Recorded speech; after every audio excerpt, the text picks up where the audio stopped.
Hey, this is Line Jeff of Fox and Line Games, and I want to introduce you to what we've been working on for the last few months. This is Jurassic Parkour. What started as a game jam has grown into our first Steam project. Now, we've released games on itch.io and Newgrounds, Android, and iPhone, but this is our first time taking a game to Steam.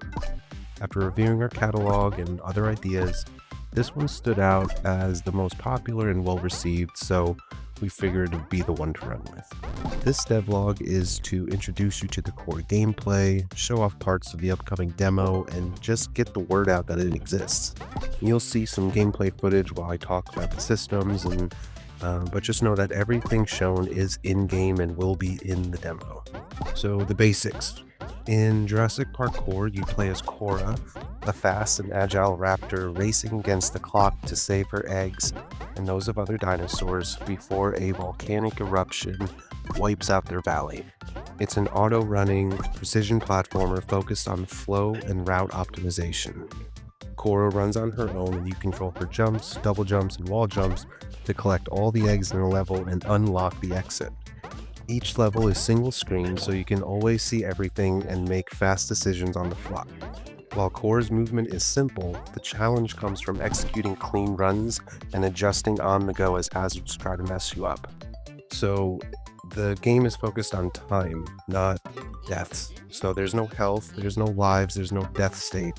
It's all about the clock. Hazards don't kill you, but they slow you down and eat up those precious seconds. You can always restart instantly with a single button press, which is super useful for chasing the amber ranks and speedrunning. Every level has a 3-tier amber collectible, think like bronze, silver, gold, and it's based entirely on your clear time. The better you run, the better your reward. So the progression and the flow. Kora's abilities, her mechanics, they never change. There's no new powers or new upgrades or anything. What evolves is the environment. Each area introduces new hazards and mechanics that layer on top of what you've already learned. So the game teaches you through hazard tutorial rooms at the start of each area, where you'll meet some of the quirky dino characters, and it'll allow you to get familiar with the new obstacles you're about to face. There's no time pressure in these rooms. They're safe spaces to just kind of experiment and learn and just get used to what you're going to be challenged with. But once a hazard is introduced, it's fair game for any future level, and by the end you'll be dodging, timing, and weaving through a mix of everything that you've seen before.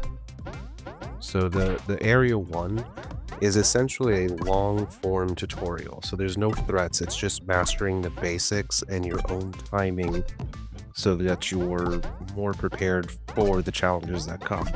Because Area 2 comes in fast. It introduced some biting insect swarms that stun Kora for a few seconds. Time keeps ticking while you're down.